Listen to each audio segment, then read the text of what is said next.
You know that moment where you're really into someone and then they do that one thing and your whole body just goes, nope, that is the ick. And it's way more common than you think. I am Marie Vakakis, therapist and host of This Complex Life, a podcast about the conversations most of us find hard to have. I'm so glad to be sharing this episode with the West Sider Radio community. Today, we're getting into the psychology of why the ick happens, what it says about your attachment style, and whether maybe we're being a little bit too harsh on each other. So, the ick, this emotional recoil, you suddenly feel disconnected or turned off. Maybe something feels a little wrong or out of sync, and you don't even know how to explain. Maybe it has no logic behind it. It's just something you feel in your bones. It can be triggered by something tiny, a smell, a sound, a comment, an awkward face when they sneeze, but it stays in your body and you can feel yourself just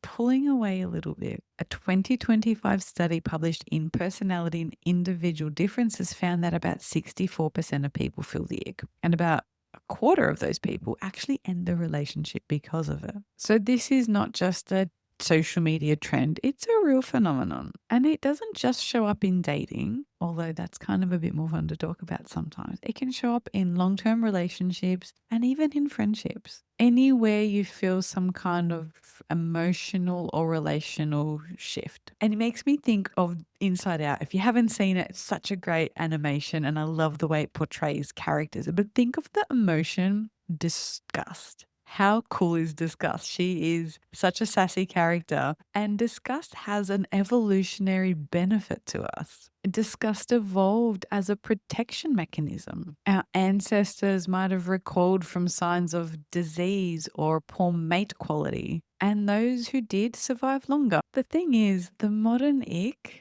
and the modern triggers have nothing to do with survival. They're cultural, not biological. When I see people talk about this in my therapy room, it does feel really small and benign. And sometimes it has me wondering, are they those clumsy normal moments that we just have as people? Are we so used to seeing a curated version of everybody's best highlight reels and images that have been edited that we find it ick when someone is still learning or still progressing? And sometimes they can tap into some gendered ideas that we have as well. Maybe someone throws a ball in a kind of weird way, or they trip and fall, or they do something. And it has me wondering what this is really about for so many people. That's why I wanted to dig into this topic a little bit more and figure out what went wrong. What happens when people mistaken normal human things as something to be disgusted by? How do we change that?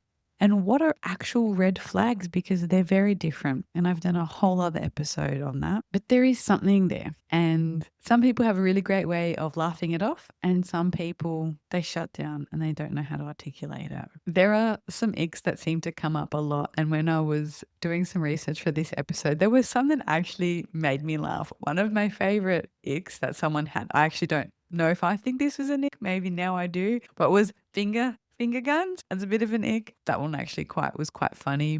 Apparently that's a very popular one, finger guns. People don't like that. That's an ick. Air guitar, again, something to do with awkward body positioning. Someone playing air guitar was seen as an ick. Some other funny ones that really got to me was driving around for an excessively long time to try and find a closer parking spot instead of just walking. Good vibes only on a dating profile. I mean, the list goes on and on and on. And if you Google icks, if you start reading some threads, there are so many that come up for people and they're so varied and so different. There are some that start to cross into concerning behavior. So someone being rude to waitresses and waiters, for example, that might be an ick for some. I would actually start seeing that as a bit of a red flag. Someone laughing too loudly at their own jokes might be a sign that they're a little bit awkward or uncomfortable, especially in those first few dates. I mean, we're still trying to figure it out. And I know that dating can be awkward and clumsy. And I think we need to give people a little bit more space to make mistakes in this. There was one ick that I came across in the research that was when someone claps when a plane lands, and I had to laugh at this. I played a game once with some friends and the question was, who do you think is most likely to clap when a plane ends? And everybody thought it was me. And I'm like, That is, I would never do that. I'm not clapping when the plane lands. I'm usually annoyed that I've been woken up from my nap. No, definitely not. So I get it. Someone clapping when the plane lands, that would be a bit of an ick for me too. Kind of funny, but yes, no clapping when the plane lands. Please don't do that. Now, these might seem pretty small on the surface, but the reaction they trigger is often about something much deeper. So let's take a look at what could actually be going on. Why the ick happens. Sometimes the ick is right. Sometimes it's a genuine red flag. You notice something that doesn't quite sit right for you, a mismatch in values, in tone, or emotional distance. And sometimes it's behavior that feels really concerning, and that's something to pay attention to. But sometimes it's what people call a beige flag, behavior that's not harmful, but it creates a little disconnect. You don't feel like, and something about the vibe feels off. The research actually distinguishes between functional triggers, things that flag genuine incompatibility, like misogyny or cruelty. I would be calling those big red flags, and superficial triggers like fashion choices, speech patterns. Most icks are superficial, but some of them are doing exactly what they're supposed to do. So if somebody's ick is is someone on a date talking about a past partner or ex, and they start using words like, oh, she was crazy, or maybe they're pinching your butt at moments that you don't think is appropriate. Those could be red flags. They could be signs that you're moving into territory that feels uncomfortable, unsafe. Maybe your boundaries have been crossed. So we really want to tune into some of those red flags, but also check when are acts just superficial, and that can be hard to tell sometimes. But in my experience, most of the time we use the word ick, it's something superficial. If someone has really creeped you out and you're feeling unsafe, that might be more of a red flag. And I've got a whole other episode that you can check out about red flags. The second reason, shame and projection. The ick can be a reaction to emotional vulnerability. If someone opens up too quickly and they share too much, you might feel overwhelmed. It can stir up discomfort that shows up as rejection. It can be about shame. If someone reflects something to you, or reflects something, if someone reflects something in you that you try to hide or avoid, it can feel cringy and unbearable, and that discomfort gets projected onto them. Research found that grandiose narcissism and other oriented perfectionism both predicted the ick. People who hold high standards for others and who need their partner to reflect well on them are more likely to experience the ick. So think about that for a moment. People who are really conscious about how they come across and expect their partner to reflect a certain status or way of being are more likely to experience the ick. So it poses the question, are you rejecting them, or are you rejecting the part of yourself that they remind you of? So a shame-driven ick might be around physical activity. Maybe you wish you were more athletic or would like to be more graceful in your yoga practice or a better dancer, and someone just doesn't care and they let loose on the dance floor and they've got arms and legs flailing about, and you just think, absolutely not. How can they even do those moves in public in front of people? What are they going to say about me? That's one of those icks where there's a fear or a rejection that emerges because there's maybe a part of you that wishes you could dance well or would never dream of being so free. And all of a sudden, this person's doing something and you're worried about what others might think. It can be a little bit complicated. So if you're starting to feel the ick, I want you to ask yourself that question. Are you rejecting them, or are you rejecting the part of yourself that they remind you of? The third reason, I mean, there are so many reasons, but there's three that I'm going to be talking about. Fear of intimacy. The ick might be trying to protect you from closeness. If getting close feels too risky or unsafe, your body might break down before anything develops. People with dismissive avoidant attachment styles are significantly more likely to experience the ick. One study found that they're more likely to rate their partner's body odor as equally as disgusting as a stranger's, while securely attached people found their partner's scent comforting. That lack of emotional closeness prevents positive associations from forming. And so if the ick keeps showing up around the same time of the relationship, maybe it's a few weeks in, and you've got a pattern of every time I'm dating someone, a few weeks in, they do something really weird. Who knew? How is this happening? If you're noticing a pattern, it's not a coincidence. It's a pattern worth taking note of because it could be about your attachment style. Your body could be finding connection and intimacy as something to run away from. And it doesn't mean that there is danger. Sometimes it means that it's unfamiliar. It still might be a really good thing for you, but it could be so unfamiliar that you run away from it. Or you mistaken it for boredom where it should be stability. And that could be a bit of a sign that maybe your attachment style is preventing you from getting the intimacy that you might really want. This is sometimes known as the wave of distancing, and it's a temporary protection mechanism, not a final verdict. The wave passes, and when it does, you can see more clearly whether this is about them or about what closeness brings up for you. I see this happen more often than I would like in my therapy room. Not that I'm opposed to working with people, it saddens me that so many people experience this who might have had tumultuous or difficult childhood and have had really difficult experiences maintaining healthy relationships, and they get really invested into someone really, really quickly, and it feels like an amazing relationship, and they've spent up until maybe their first date went from the morning until midnight, and they were chatting and texting and doing all these things together, and then sometimes it's usually 2 to 4 weeks in, it can happen really quickly. It just all ends. And maybe it's they made a cutesy noise with their cat and that was like, nah, that's the ick. Or perhaps it was they ate a certain food or they've eaten too much of that food, or all of a sudden they're playing a character in a video game and you just think, how can they possibly do that?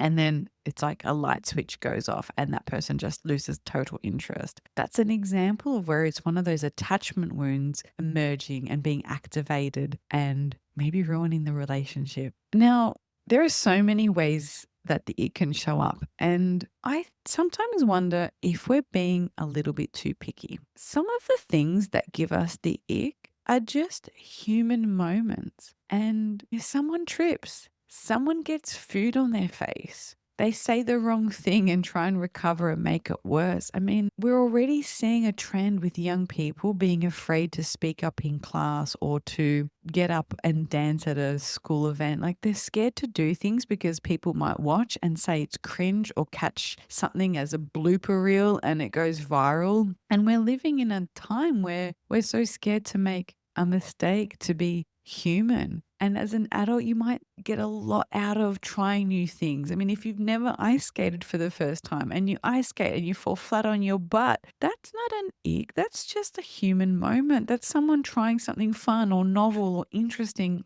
and making a mistake. Or maybe they go to throw a ball and it ends up going in the complete opposite direction. I mean, these are the types of things that are human moments. And that's when I think we are being a little bit too picky. They're not signs of danger. They're signs that someone has a body, that they're nervous, that they're human. And I think maybe we're expecting people to be a little bit too composed, too perfectly manicured, emotionally tight, always smooth and confident. I mean, really, all of those things all at once. Like we're not living our lives with a filter. We can't just be perfectly curated and present ourselves in a way with any blemishes, without any human moments. It makes me think, are we looking for connection or are we just trying to avoid being uncomfortable and being awkward? And I can see it happen. I see it happen in real life where the ick can show up in a moment where someone is being vulnerable or genuine in a way that feels maybe a little bit messy. And instead of softening, we freeze or we pull away. And that also tells us something about what we think is acceptable in us, what we think is acceptable in ourselves. If someone is being clumsy or too eager and that makes us recoil, is it about them or is it about what we've been taught to hide?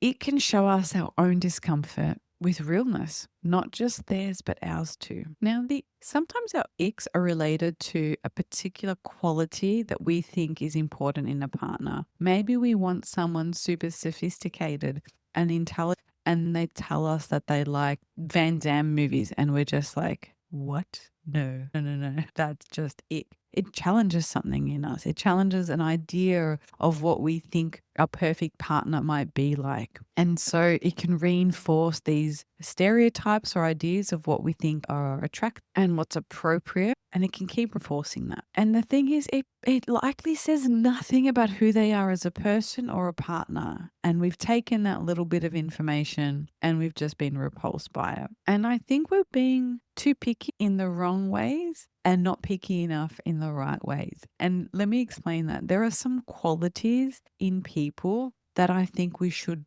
be asking, that we should have a higher expectation of. And for me, there are things like kindness, empathy, being a clear communicator, or at least willing to learn some of those skills, being a genuinely good person. There are some people who tolerate being spoken to poorly, see someone being rude because their list of what they want in a partner, I don't know, maybe it's just very different from mine. And then the ick are dismissing things that are actually probably really, and things that we should be overlooking. Awkward moments that we could laugh at that build memories, someone willing to give something new a try and make a mistake, taking your partner to one of those paint and sip classes and they paint the most hideous thing. You're like, oh my goodness, I don't even know how we can hang this up in the house. Rather than it be a moment of ick and repulsion that they're not a master painter, it can be a moment of connection. I would be more worried about the partner who refuses to give something like that a go, who refuses to accept influence, who doesn't want to compromise. They're the kinds of things I think we need to be more discerning about,